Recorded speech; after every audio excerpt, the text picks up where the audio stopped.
Good evening and welcome to Mindful Life 305. I am your co-host Nathan Springer. This is your host Leora Springer. Tell the people hello. Say hello to the people. Right. We welcome you to being here this evening. We do enjoy greeting you and speaking. It is the 7th of the 11th. It's 7-11, Lily. No, not bye-bye yet. Just hello. It's 7-11, 7th of the 11th month. That's 7th of November in the year 2023. Yes. And tonight we're talking... Can I go ahead? Could go on?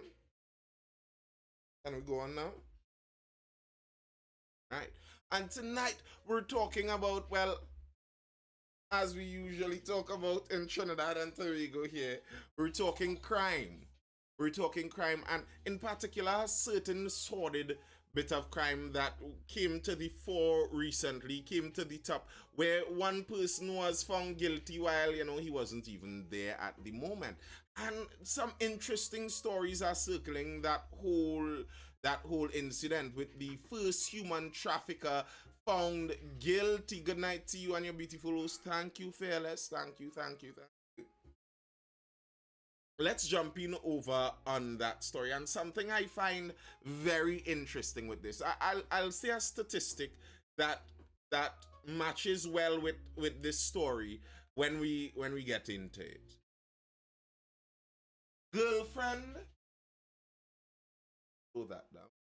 Girlfriend of convicted human trafficker on the run begs, give up to cops now. Can't damage the equipment. We just adjusted. Yes. Girlfriend of convicted human trafficker on the run begs, give up to cops now.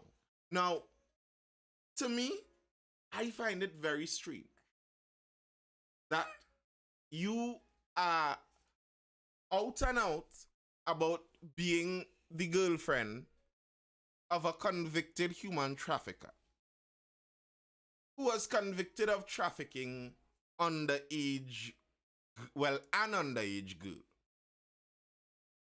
So it's kind of a pedophile trafficking business here, and you are this man's girlfriend. You know that you all ever saw this meme where they're asking, it's an audio, a little clip of an audio, and they're like, that's your man? You're gonna claim him? And she's like, yep.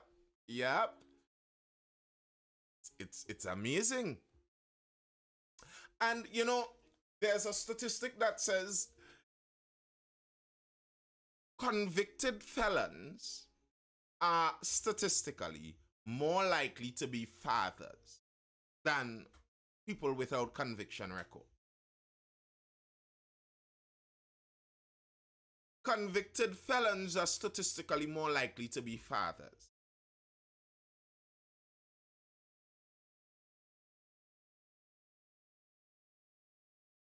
And when you read about the reality that most violent crime is perpetrated by men, and it points to something that is woefully lacking inside of the males, that in males in general, and that if you're raising a male, if you're giving encouragement to a male, if you're talking to a male, if you are a male yourself, there are some things that you have to hold in consideration differently than women do, because we are susceptible to certain things. Obviously, there are certain things out there that we perpetrate more. The violent crime being around males more, okay, that's that. But the fact that convicts are more likely to be fathers, that doesn't tell a favorable story about general womankind. Like sisters out there. She Like Bad Man is a real song. Like, it's #facts. Why you said that, Nathan? Why I said what? That statistically, convicted felons are more likely to be fathers. because it's a fact. That's why I said it. And it tells something negatively about general womankind. Just as, and I listen to what I'm saying, I'm juxtaposing it with just as the fact that violent crime is perpetrated by mostly men, vast majority men, that tells something negative about mankind in and of itself. Men, as men, you have to watch out about, you don't want to be a violent person and perpetrate violence in your society. But I sound too smart for you. Here's what I'm saying, in case anyone in life isn't catching it directly in the words that isn't catching it out of the indirect way. Women in general, statistically, I'm talking here, women in general make more babies for convicted felons.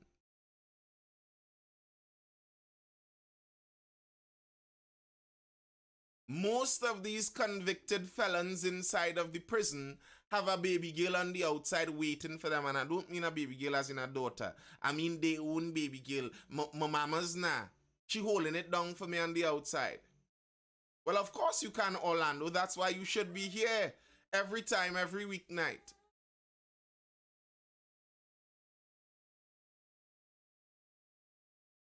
Can you talk about cost variable economics? Why it sound like you trying to get me to talk about a topic you supposed to be studying for an exam, so? Ah, before or after going to jail? After, Charles. After, that's why I said convicted felons.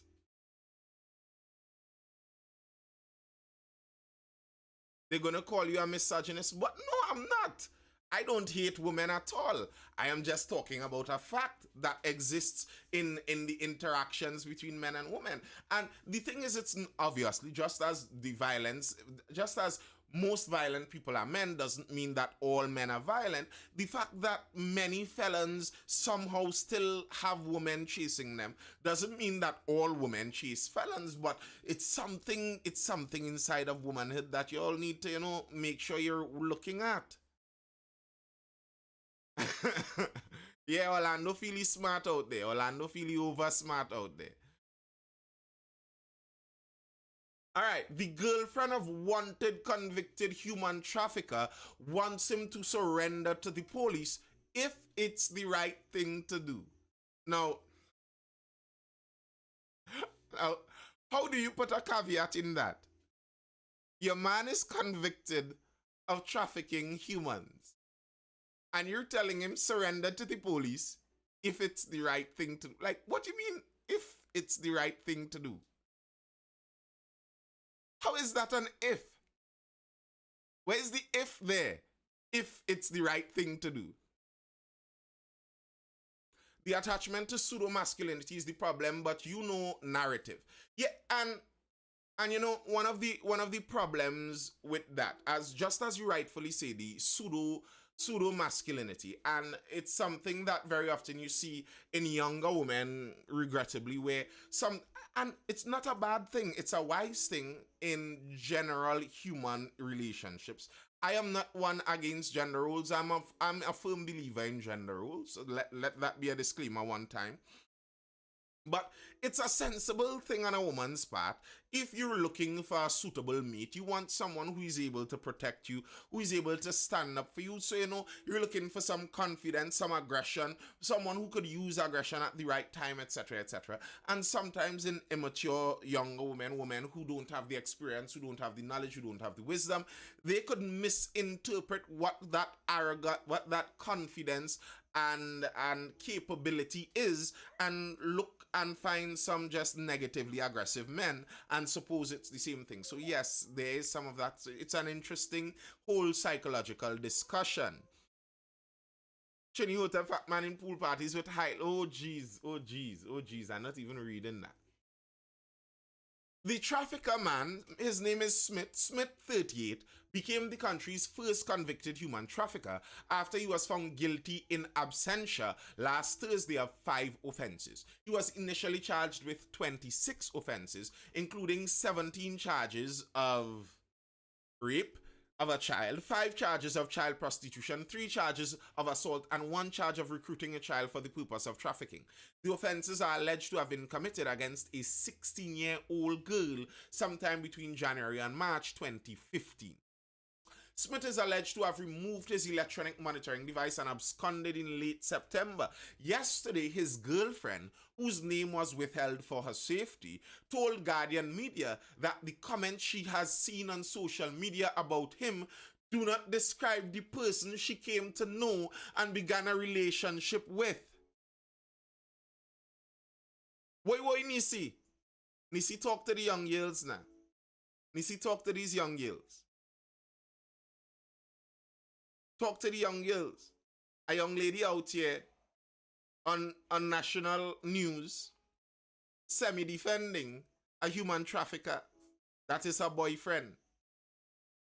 The girlfriend of the first man convicted of human trafficking, we're reading a story about some of her comments where she told him to surrender to the police if it's the right thing to do. She wants him to surrender to the police if it's the right thing to do. The man was already convicted. He has been found guilty of human trafficking and several egregious violations of a 16-year-old girl. The reason he was caught is because when the police raided his premises and found other illegal people there, they found the girl's passport that he had kept when he kicked the girl out. So, I mean, the evidence seems to line up against the man. But his girlfriend speaks on. Yesterday's girlfriend, whose name was, she said, yesterday's girlfriend, whose name was withheld for safety, told Guardian Media that the comments she has seen on social media about him do not describe the person she came to know and began a relationship with. Would I want him to surrender? I would wish he would. I am wishing that he's safe because nobody knows if he just left or if he was taken or anything. So I would wish that he is safe, she said. If I could speak to him, I would love for him to know that we are thinking about him and wishing that if surrendering is the correct thing, then he should do that.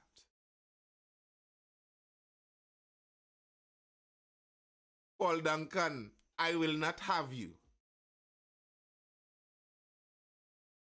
Paul Duncan, I will not have you. We do not know that to be true. Paul Duncan is out here throwing assumptions out, saying she pats her head excessively, he assumes. I do not know that to be true. That may be a slanderous statement on women who pat their heads. Paul Duncan, let's not have you saying such thing. Nisi says this time she probably hiding him under the bed. Now, Nisi, to me, White Leather is saying, so she don't know he done flee Trinidad. Listen, I don't know what this lady knows, but I have a feeling, reading this article, I have a feeling that if she knew, like if perchance he was sitting right next to her on the phone, she was not telling anyone about it. Y'all ain't hear the funny, not the funny, it's not really funny. It's not really funny, but y'all ain't hear the strangest part of this yet.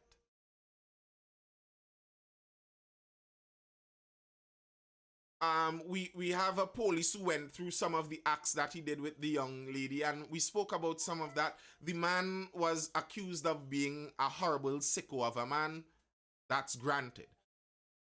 Smith, police said, was accustomed to renting out bars with at least 3 bars attached to his name in Carney, Arima, and El Dorado. In 2012, he was charged with selling alcohol without a license and was fined $5,000. He was also charged with aiding and abetting in lewd and suggestive dancing and was sentenced to 3 months hard labor. So he was known in this career for a while now.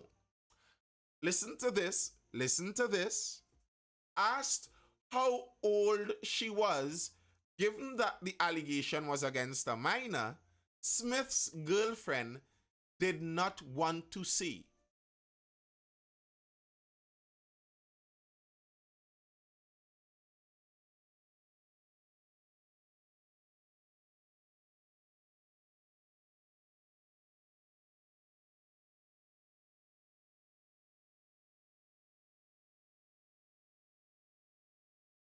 Yes, Sam Nasifit. Let me read that again. Asked how old she was, given that the allegation was against a minor, Smith's girlfriend did not want to say, adding that when they met 2 years ago, she was an adult. Now, for one, if you were an adult 2 years ago when you all met, I don't understand why you wouldn't want to see that age. Sorry. For me, presuming the facts around the situation with the information being given here, if you were, let's say I believe what the lady is saying here. If she was an adult 2 years ago when they met, but she does not want to say her age, the only thing I can assume is that she was 18 years old when they met. Like she was just barely an adult, and that's why she doesn't want to say her age. Because anything north of 24, why would you care what the age is? You would have no reason to be conscious about giving that age up.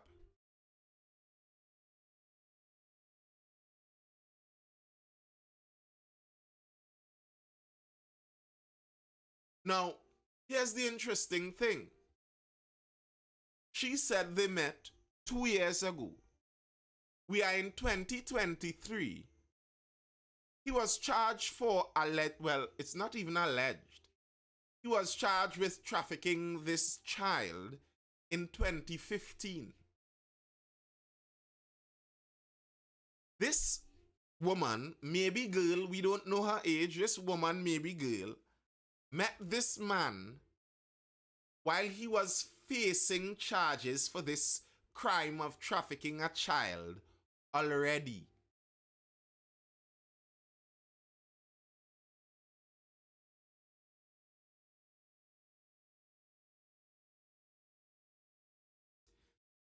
However, she alleged the victim's family was also aware of a relationship between Smith and the teen victim.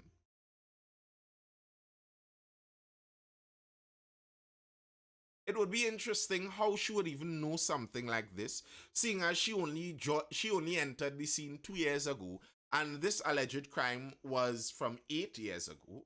But okay.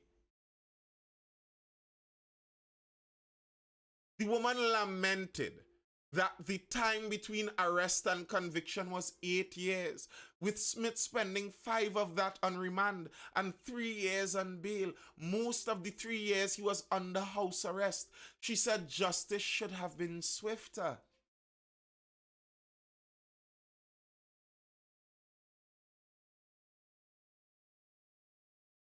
Now, for me personally, I believe justice should be swifter. But you do understand, if you were found guilty of the crime, swifter justice would have been of no benefit to you.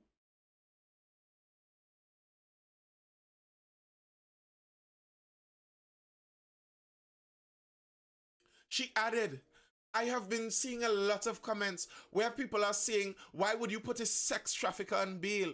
If the country was any way better, this would have been handled better. They told him that when he got out on bail, that his ankle monitor would be for 1 year. He was on that for 3 years.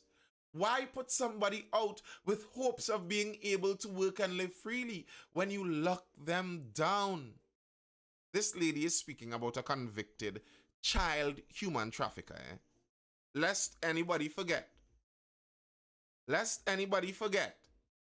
She's speaking about a convicted child human trafficker.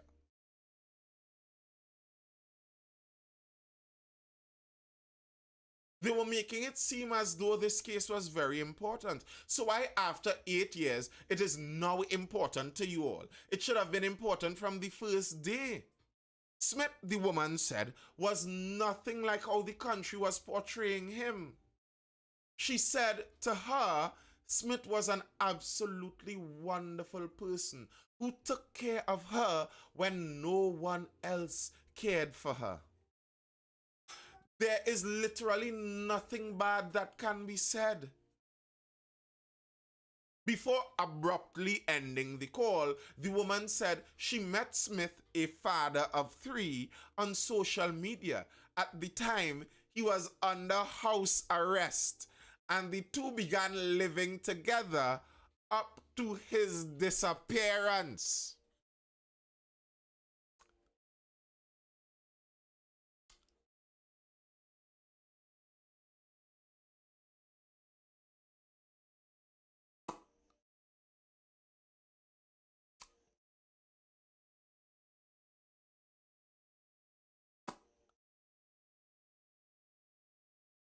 Before abruptly, I have to read that again.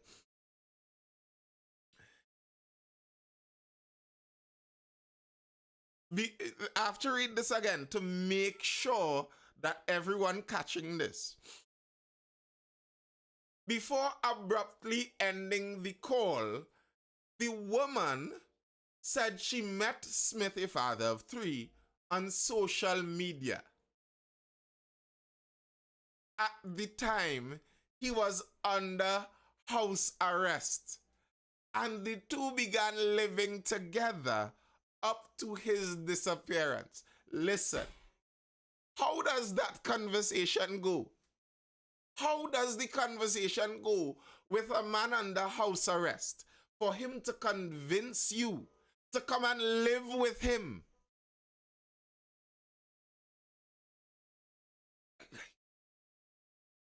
They have a new term, Riz. They have a new term. Well, it's not even a new term, but a term they're using now, Riz.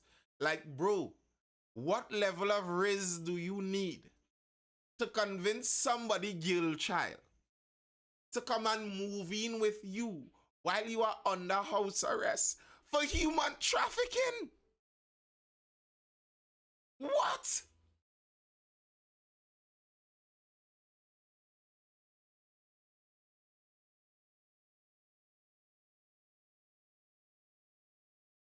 No, like, beside being a co-accused, you don't frighten? You have no kind of fear in you?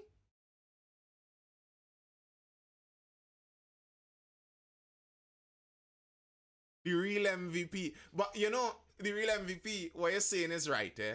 I'm under house arrest, but only for a year. Come keep me company now. The system fighting me down. Listen. Some women need they that's why you need daddies to choose your relationship sometime. Put your daddy on the phone. Put your daddy to talk to this man. Let this man convince your father that he's under house arrest, but moving in with him is a good idea. Let the man convince your daddy about that. I bet he can't convince daddy. But you see, the problem is you talking to this man. And he catch you. He catch you on the line. Girl, nah, you know how it is. You know the system is fight a black man. As a black man, as a black businessman, remember he's a businessman. As a black businessman, you know, you're trying to do your thing, and I telling you, I never do none of them kind of thing. Them trying to accuse me of having a baby girl. It's nothing like that. It's not even anything like that. I used to run my club, and sometimes women who come and a little out of time and thing, and we just deal with how we deal with an girl. So them fighting me down real hard right now. There's a fight down scene. The system against me, the Matrix. For those of you who know Top G, the Matrix. You know what it is with the Matrix. Watch Andrew Tate, and they calling Andrew Tate a human trafficker too. You understand? When you fighting against the system is fighting on a girl. But it's me and you against the world. I understand a long time. I recognize you're a different kind of girl now. You like that? You not like them normal girls now. You're a girl. You think different. Your mind don't function like them normal girls in the system now. You see the things how it is. You understand? Me and you, you like my empress. Here now, when we beat this, we going and build we dynasty together. And apparently, baby girl eat the chain up.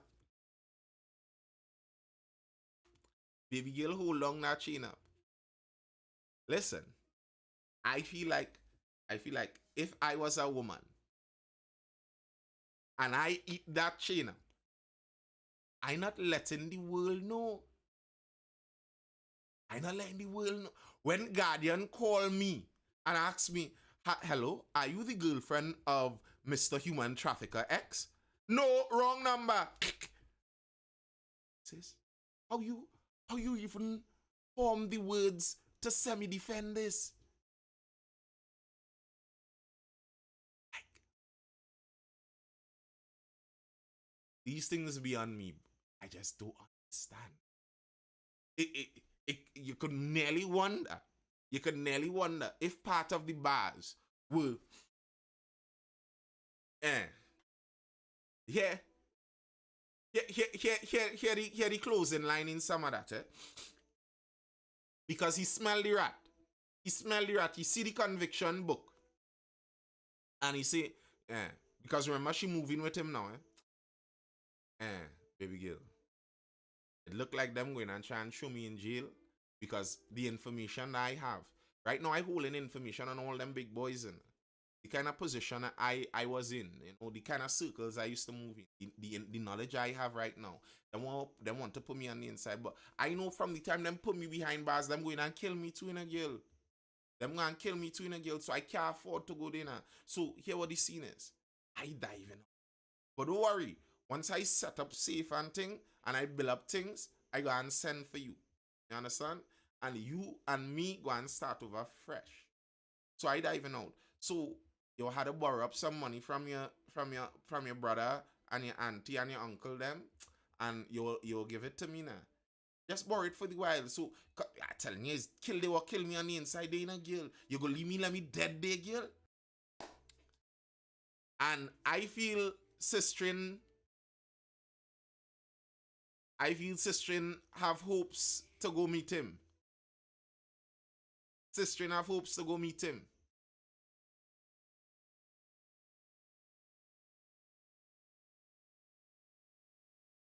This was a closing statement here. Life has been hard since his disappearance, due to the fact that his face is plastered all over. Some people knowing what he is to me caused us to lose a lot of business. We lost a lot because of this. I find Homegirl, I don't mean to insult anybody, but Homegirl sounds like she is not on the reality plane. She doesn't sound like she's on the reality plane.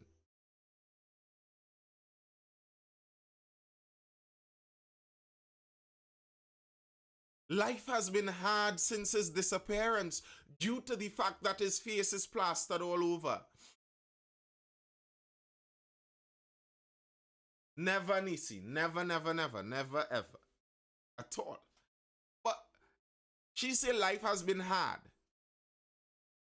Not because he trafficked a human and ran away before he was convicted of his crime.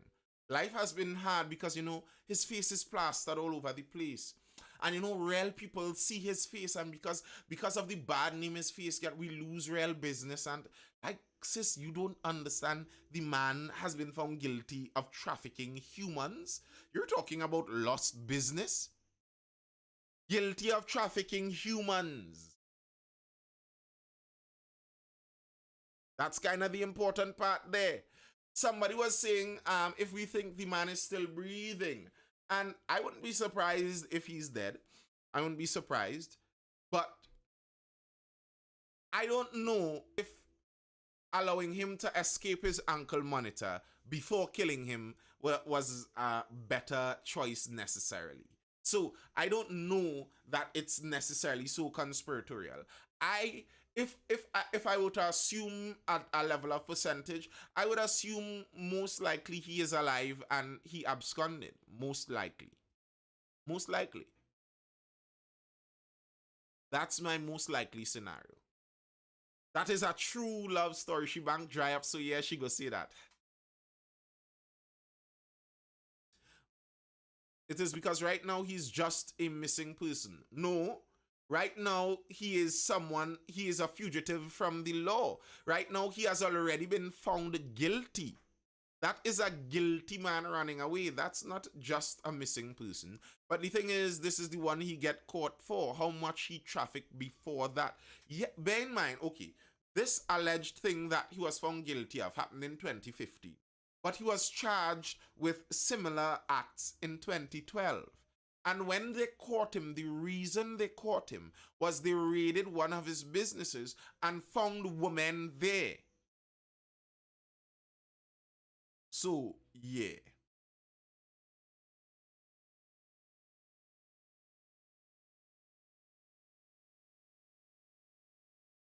Welfare Association calls for probe of cops in human trafficking. And you know, I appreciate this from the Welfare Association. I find these are some of the things the Welfare Association could wade into. Not only make it look like you're only seeking positive for police even when they're doing negative, but let's make it look like you want the best for the TTPS in relation to the country.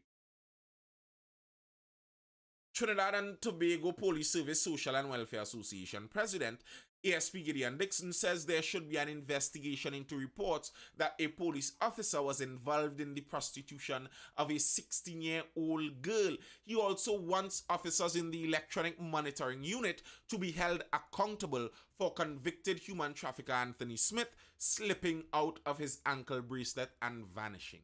And I 100% agree with him on that. Because this ankle monitor business, even beside all of the weirdness around the human trafficking story itself, if someone is able to escape from the ankle monitor, that just throughout the whole system in that program is thrown out there. How can we put out a murderer on bail and say that, okay, we'll have them on an ankle monitoring system? And we know now that it is so easy to escape the ankle monitor. It's not like he had some hacker do it. From the news that was given to the public about how he escaped, it seemed like he just cut the monitor. They got the alarm. By the time they reached to him, they couldn't find him. What?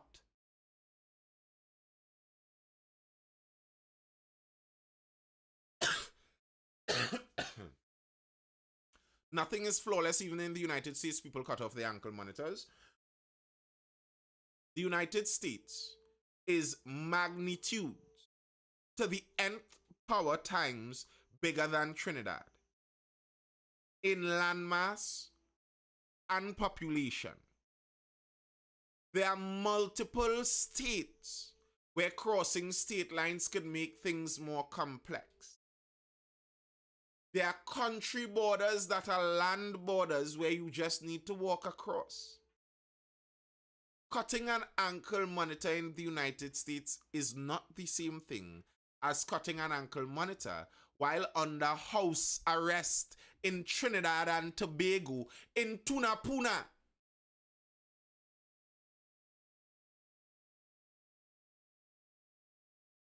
It wasn't hacked. It wasn't buttered off or slipped off. It was cut.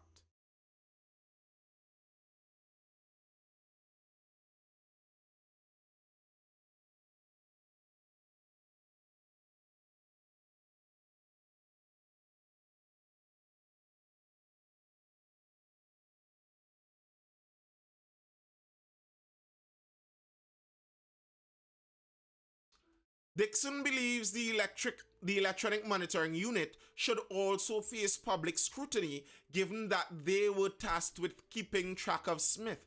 The association would like to see that it is a cause for concern and we need to delve deeper into that. That is two, and we have several people who are out right now getting bail for murder. So when they get bail for murder and you put these monitors on them, what are you saying to the law-abiding citizens? Monies are being spent to ensure this form of technology is in place, Dixon said.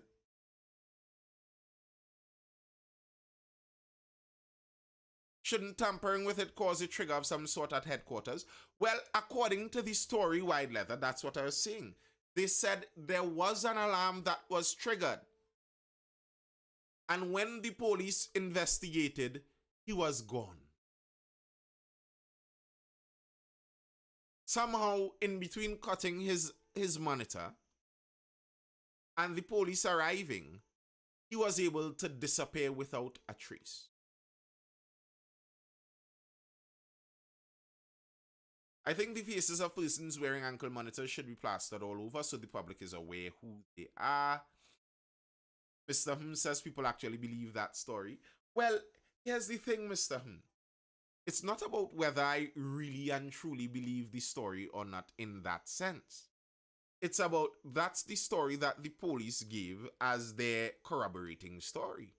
So that's the story we will go with until too many holes are poked into the story and they have to change it. And this is the problem sometimes with the conspiratorial minded. You see a story that seems a little hard to believe, so you say that story is nonsense, and you make up a story in your mind and run with that story. And now they would always throw out that story because it's known that the story is fake. They probably went for lunch or a price smart run. Sure they did.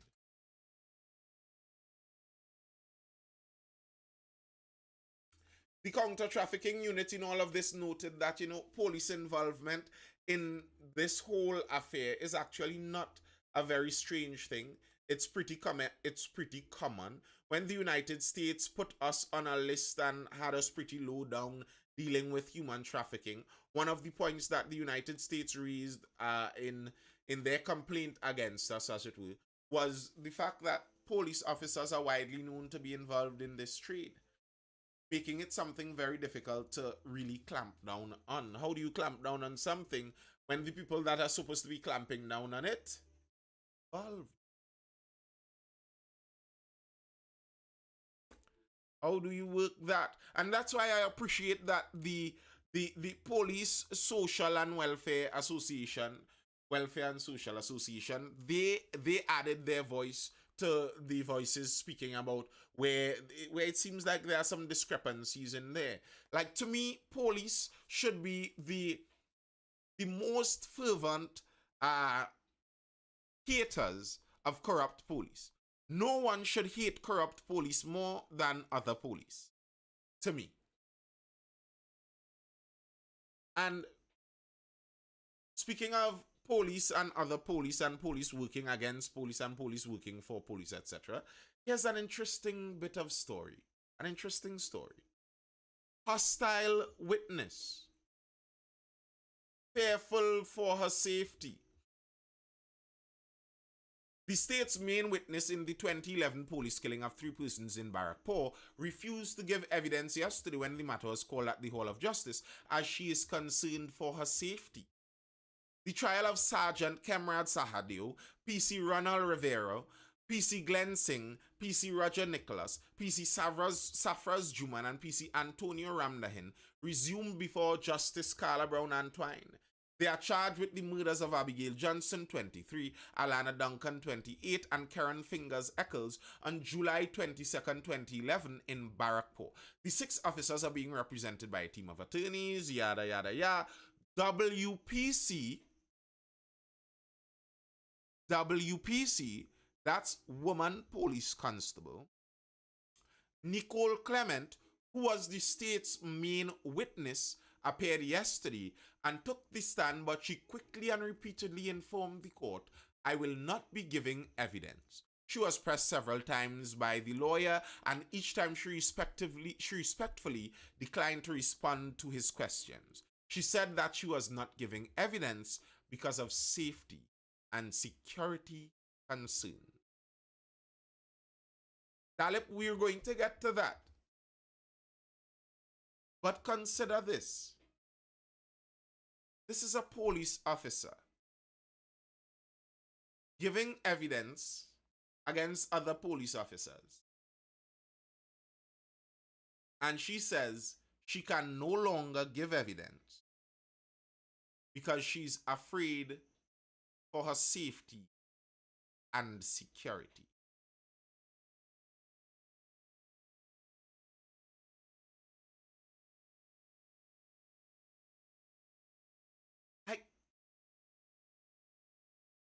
I think on that for a moment. This case is already in court.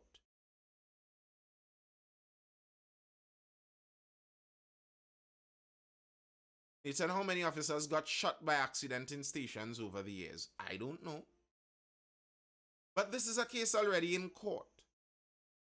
The names of the officers have already been called. Their charges are already made public. And yet still this officer is afraid for her life to give evidence. So how can we expect officers inside of the stations with each other to give evidence against each other?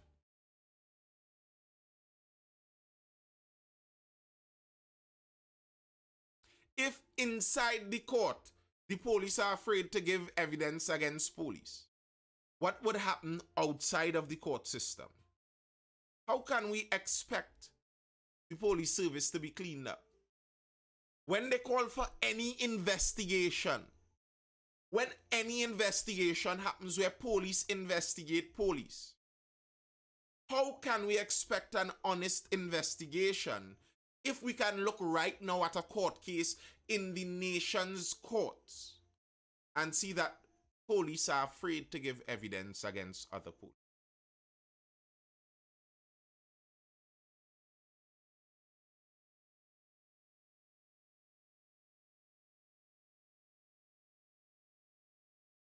What position do we find ourselves in the country then? Talib says this happened a few minutes from my home. Well, let's read the accusation here, and you'll see exactly how insane this sounds. The deposition which Clement gave during the preliminary inquiry was then read out to the jury. In the statement, she said she had previously been assigned to the robbery squad of the San Fernando police station and had known each of the 6 officers for about 3 to 4 years prior to the 2011 incident. Prior to the incident, the officers had received intelligence that a man known as Shamba James, who was wanted for murder, was in the area. In the deposition, Clement claimed that PC Singh related information from Senior Superintendent Baldeo, which indicated that if anything go wrong, they will take care of the mopping up exercise. Now, here's an interesting thing in this, and why she may be right to be scared. Clement, this is the witness, is saying that PC Singh, one of the police charged, related information from Senior Superintendent Baldeo. That name is not on the list of charged people. That name is not on the list of defendants. I wonder where that senior superintendent is right now. If he is not on the list of the defendants in this case, where is he? Because according to her witness statement, her deposition, the starting statement came from him to some extent. This statement, she said previously, meant that if anyone was killed, they would see about covering the police. Clement then left with the 6 officers to find James. She said that they were told James was armed with 2 AK-47 rifles. According to the deposition, questions were raised about Johnson, who was known to be James's girlfriend, and if any persons were in the car. Clement stated that PC Singh's alleged response was, "Bullets don't have male or female written on it, and if it comes so, what we will do."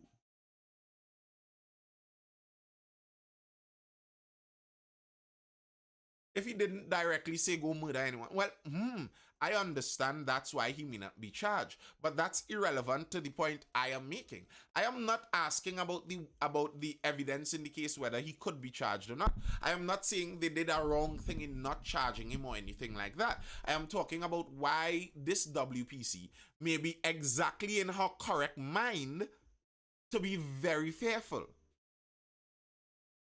Because if her witness statement fingered him as part of it, but he doesn't even have the risk of jail in this, and he may still be inside of the police. And if he was a senior superintendent in 2011, what might he be now?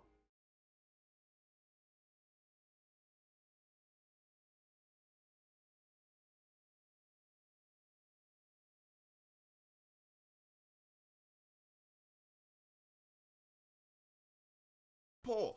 This was when the ordeal began, according to the deposition. PC Ramdahin shouted, "Look the vehicle," before there was a series of loud explosions. Clement said she took cover before running out, returning fire using her licensed MP5 rifle. After the shooting, Clement said that she saw a woman sitting motionless in the driver's seat of a white B-15. Sergeant Sahadeo, according to the deposition, had a ridiculous look on his face. She then heard the voice of a woman and observed someone on the left side of the vehicle sitting on the ground. The woman, according to the deposition, said, "Is not we all you want? Is Shamba James? He was in the car in front and it gone." Clement tried to help this woman and observed that one of her legs was almost amputated near the ankle. This was the only injury that Clement observed on the woman. She said she told the woman that she would be taken to the hospital. However, the woman reportedly asked, "Officer, are you going and kill me?" Clement, according to the deposition, then claimed that she observed a man nearby who did not appear to have any injuries. It was said that the two were then placed in a police vehicle and then driven on the M2 ring road. Clement's deposition claimed that PC Rivero received a call, following which he uttered the core PC to finish them.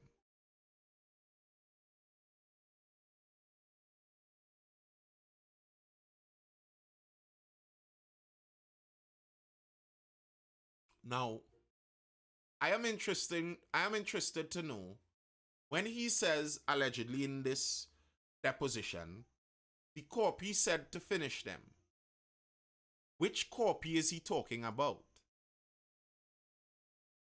Because there was not a corporal in the list of defendants.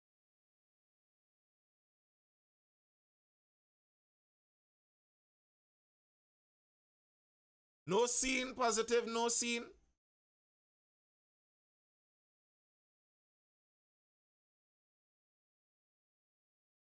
And if this copy that say finish them is not in the list of defendants here, where is he now?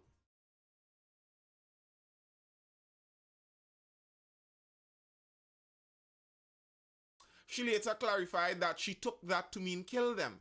The two police vehicles then drove into a gravel road off the M2 ring road. They came to a stop shortly after, and according to Clement's deposition, PC Rivero asked for the firearm as well as a latex glove. She went to the back of one of the police vehicles and heard gunshots sometime later. She was very scared at the time, according to the deposition. Riviero then approached her and handed her a pistol. She said she observed a man and woman lying on the gravel road. At the time, the woman was breathing heavily. The deposition stated that the two were then placed in the trunk of one of the vehicles and that PC Rivero put a pistol in the man's hand and fired a single shot from the gun.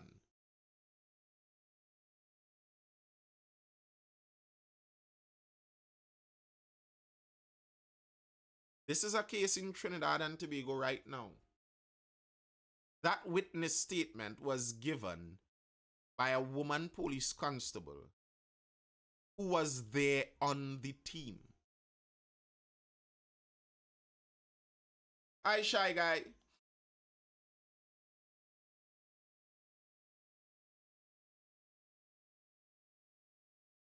I'm not saying it's impossible,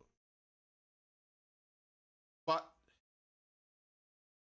you would have to get me to believe that this woman police constable made this entire story up out of whole sheet randomly. Just X. I find this story doesn't sound like a Nancy story to me. WPC brave. Well, she isn't brave anymore because that witness statement was given a long time ago in the form of a deposition. She does not want to give evidence in open court anymore. So the bravery isn't there anymore.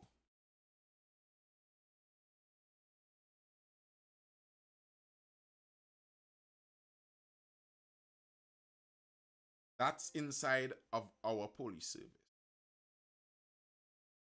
And according to this story,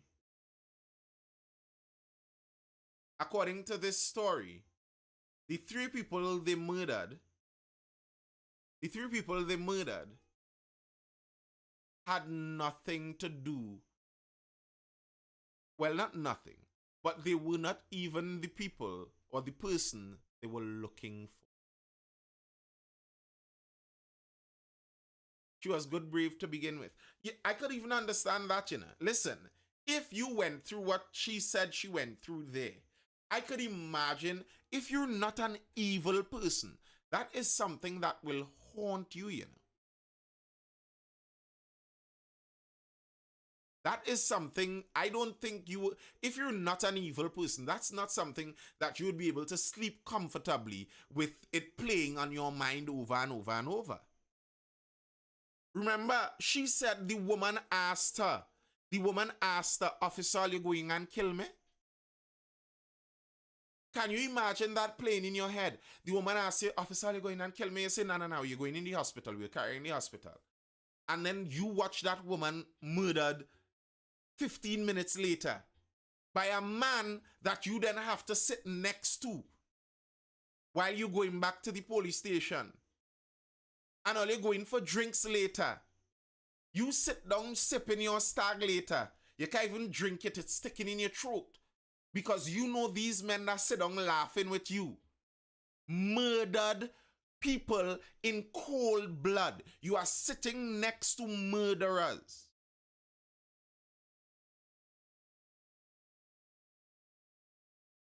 Understand that. From the information given in this wasn't even a bad police shooting where, you know, the police go on a site and they weren't as careful as they needed to be, or they were a little jumpy, they were a little trigger happy, and then they shoot somebody and it's, oh gosh, oops, after the fact. It's not even that.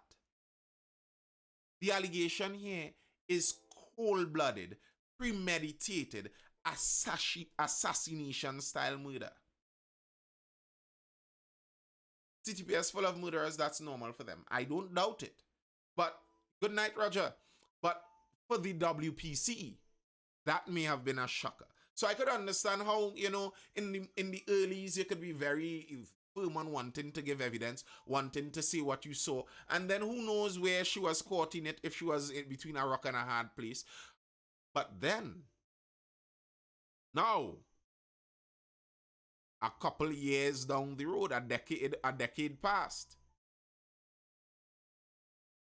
things start to get more real.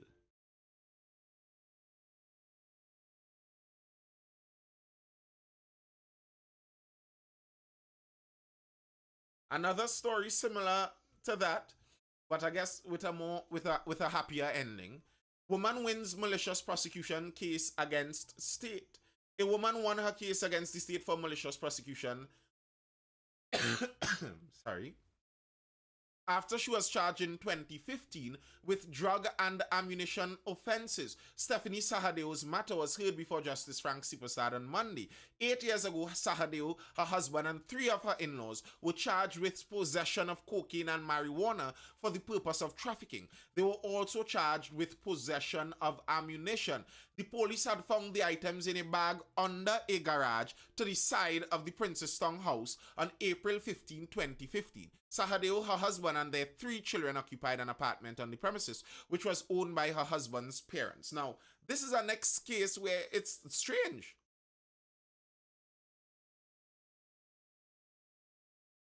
Sahadeo was at work. Listen to this case. You're listening to this case, right? The police found this bag under a garage at the side of their home. And the bag allegedly full with drugs and ammunition. You're a drug dealer. You're in crime. You have your bag with everything in the garage at the side of your house. Okay. In a family house. Okay. Sahadeo was at work when her father-in-law called and told her that police were present. She contacted her husband, who went to the house. Both men were arrested. So, daddy-in-law home. Daddy-in-law say, hey, police come by us right here, they're searching for something. He called his daughter-in-law and told her that.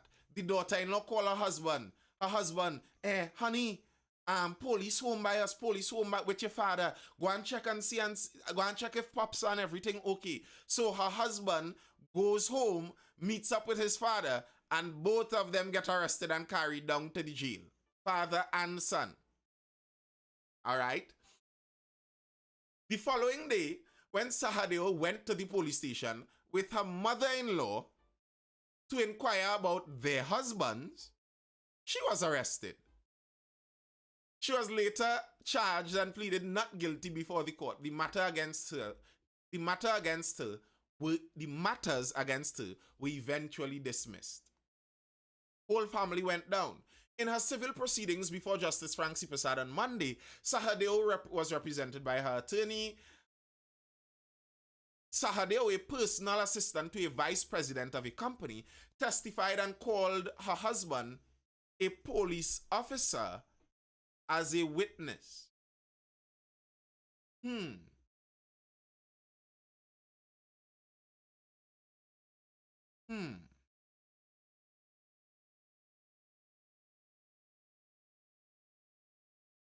So, a lady whose husband is a police officer is basically alleging that police tried to set them up with planted drugs and ammunition.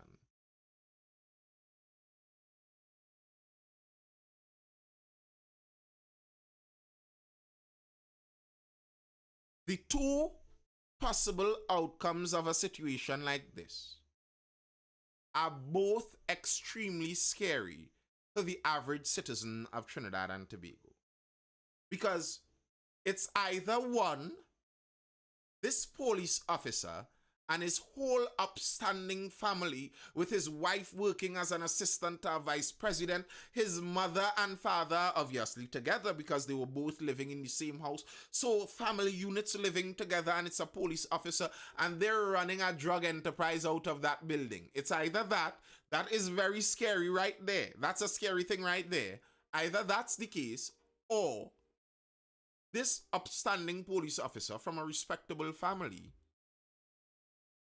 had another group of police officers attempt to plant drugs and ammunition to set him up.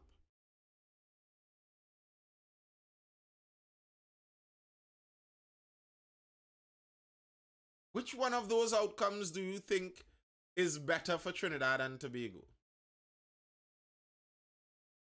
I don't know. They both seem very scary to me.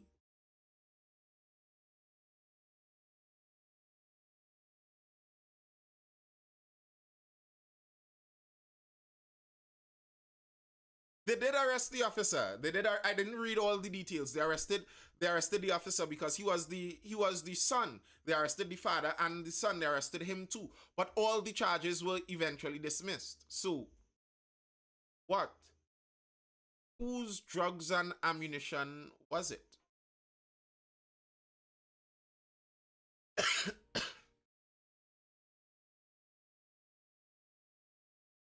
But you know how hard it is to get this kind of information. Thank you, Talon. You know how hard it is to get this kind of information in Trinidad and Tobago. The information we get is always a bit, shaky. You're never quite sure how accurate the information you're getting from the people high up are. Like you're hearing with this TSTT leak business. One moment you're hearing that personal data leak, then the next moment you're hearing no personal data actually leak. Then you're hearing Dr. Rowley's information is on the World Wide Web. Then the next moment you're hearing no, that's not true. There's no confirmation that Dr. Rowley's I don't. Who tells us the truth in this country?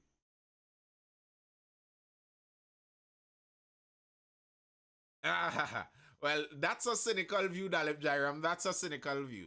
A very cynical one. Who knows? Let's watch this story. Very interesting. Gonzales. No confirmation that Prime Minister's data leaked in TSTT hack. Public Utilities Minister Marvin Gonzales said there's no credible information in the public domain about the Prime Minister's personal information being compromised as a result of the leak. He made this statement in response to a question from opposition Senator Jaylene John in the Senate. I have information that the report in yesterday's or Monday's Guardian that refers to one Keith Rowley personal data being breached is not that of the Honorable Prime Minister. Gonzales also said he has no report which indicates that personal data belonging to cabinet ministers or parliamentarians were compromised in that incident either. Reiterating that government regards the cyber attack as a serious matter, Gonzales said the government has mandated TSTT's board of directors to conduct a thorough and independent investigation into this incident. That's very interesting. He is saying the Keith Rowley whose information was leaked is another Keith Rowley from Trinidad. And it wasn't our Prime Minister. And the Minister of Public Utilities, is saying that according to him, the report that reaches him indicates that no personal data belonging to any cabinet ministers or parliamentarians were compromised. Okay, that's interesting because the very next story I read was President, Chief Justice, Imbert, Erla's info also leaked in TSTT breach. The names of the country's President Christine Kangaloo, Chief Justice Ivor Archery, Finance Minister Colm Imbert, National Security Minister Fitzgerald Hines, Commissioner of Police Erla Hayward Christopher, and Public Utilities Minister himself, Marvin Gonzales, are all included on a list of customers whose personal information was leaked during a data breach at TSTT. Other government ministers include Tourism, Culture and Arts Minister Randall Mitchell, Minister of Digital Transformation Hazel Bacchus, Labour Minister Stephen McClashy, Minister of Sport and Community Development Shamfa Kojo, Social Development Minister Donna Cox, Minister of Trade Paula Gopi Schoon, Minister of Works and Transport Rohan Sinanan also had their information leaked. The names of TSTT's present Chief Executive Officer Lisa Agard and its former Chief Executive Ronald Walcott were also on the list.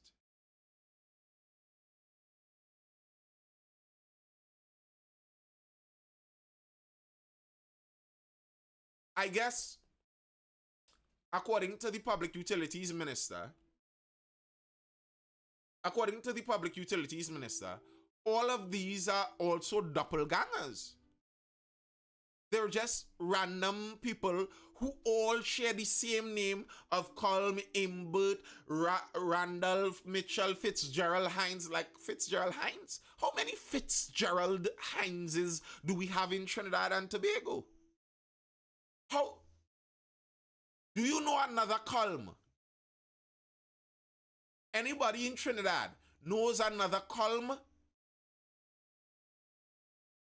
And if you know another Colm, is his surname Imbert?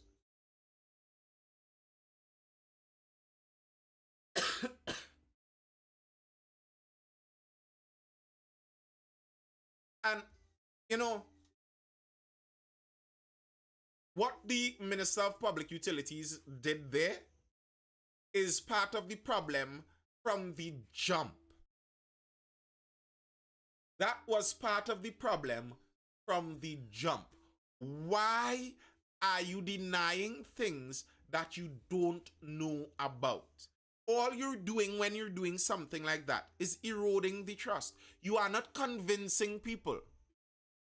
You are not convincing people. When Minister Marvin Gonzalez stands up there and says, well, it was a doppelganger, Keith Rowley, and no other parliamentarian's information was leaked, and you don't know that to be a fact, and you stand up and say that, you aren't convincing the population that things are safe. What you're convincing the population is that you don't know when things are in danger. That's what you're telling the population. You are telling the population, don't worry, populace, you are safe. You are telling the population, you all should worry because I don't know anything about what is going on in my ministry.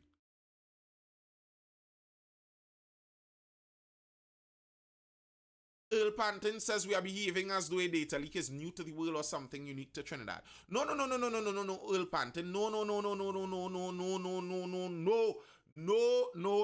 I will not have any of that defense jumping in there. That's not what this is about. Trinidad and Tobago is lacking cybersecurity laws. So the companies are not legally required to tell you when your data is leaked. And they don't. This company, though, is a state company. A state company that is involved at the very ground infrastructural level with information technology in this country.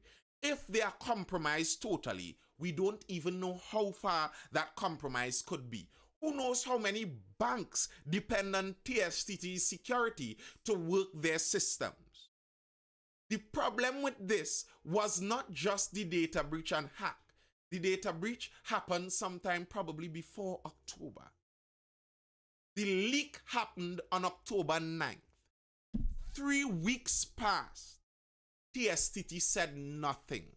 An online blogger had to stumble upon this and release the information. Only after the online blogger released the information, then the minister came out. And when the minister came out first, he said it was not true. The leak was not real. That's what he said. And that's why people had a problem. 3 weeks after data was leaked, sensitive data, people's personal information was leaked from a state-run company. And the minister, the line minister, is saying it didn't happen 3 weeks later. And then after the minister says it didn't happen, the next day, TSTT now releases a statement. They didn't release a statement on October 9th when it was released. And bear in mind, it's ransomware. TSTT knew that the people got the data. TSTT would have known when they accessed the data. They would have known that they threatened they were going to release the data. They would have known that they did release the data. And they informed none of their customers. They informed none of their customers about this. 3 weeks later, after the blogger released the information, after the minister already says it's not real, then TSTT releases a statement. Well, actually, the leak did happen, but no personal data was leaked. No personal data was released, so you all have nothing to worry about. There was a leak, but no personal data. Another lie. No problem, Earl Panton, no problem. Another lie. Because now a week later, we're finding out, well, yeah, it's not true. Personal data was actually leaked. So, if at every stage, TSTT is not informing their customers, and then when the customers find out themselves, TSTT is giving them quarter truths and half lies, people have all right to be very upset about it. It's not the leak in and of itself. It's not the leak in and of itself. A lot of these government websites are easily hacked. Their security is BS, yes, and especially when you have government workers who are not trained in defending themselves against these hacks. As I was pointing out yesterday or whenever we were speaking about this, many of these hacks aren't like what you imagine, some guy in a hoodie sitting in a basement with a lot of numbers rolling across his screen and he typing really fast. No, many of these hacks is just an email. They send you an email and you open an attachment, and if you aren't trained in what not to open on your work email inside of your work server, if you are not trained carefully on that, there are many people who do silly things like that. They open random things on their work email. They're sending chain mail from their supposedly secure work servers, etc. So yeah, no surprise. And the hacks actually happen pretty regular. With the cybersecurity laws that we have where no one needs to inform you, is it any surprise that there actually may be many hacks that we don't even know about? Because they don't have to tell you. They don't have to tell you. So if they don't have to tell you, there could be a hack every day, there could be a leak every day, and you won't know.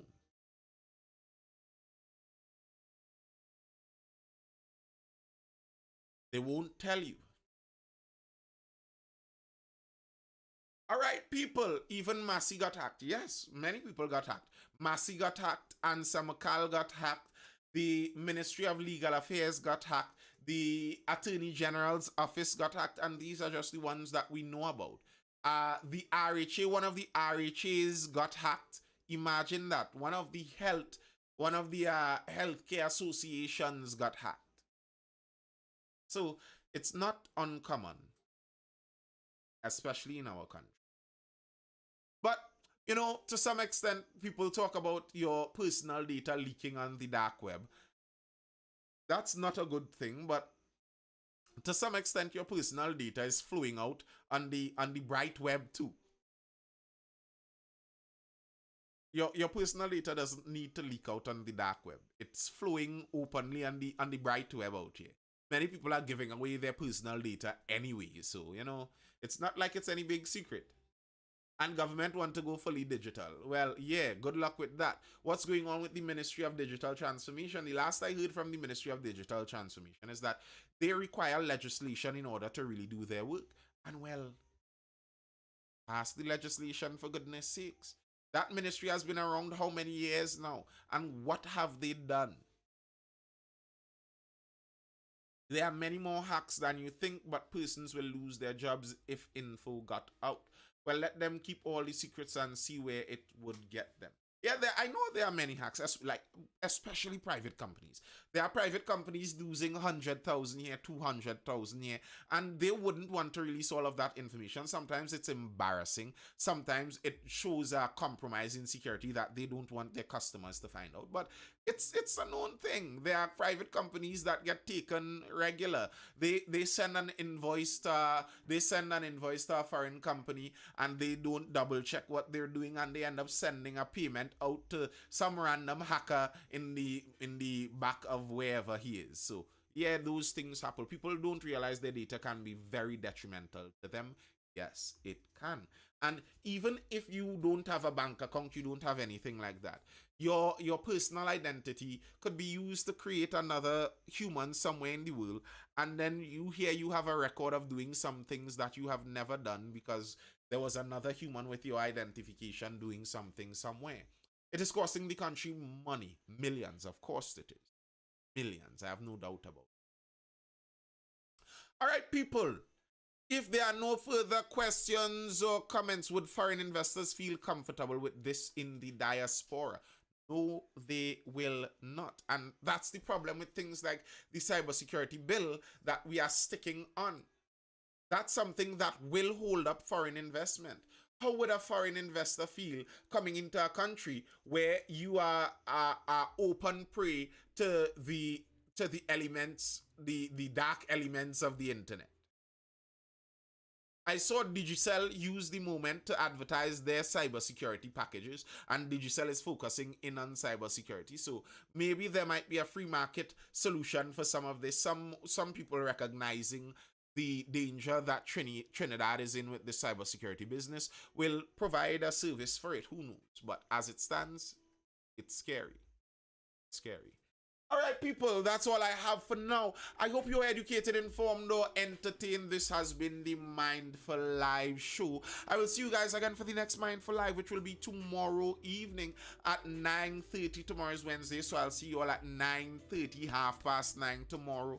Until then, people, stay well. This was brought to you by Mindful Education, the educational institution that I run. If you're interested in those learning pods, homeschool style classes, nice and small intimate classes for students from learning stages, preschool all the way up to CXC, hit us up. Private tuition also, someone was asking me about some economic stuff there.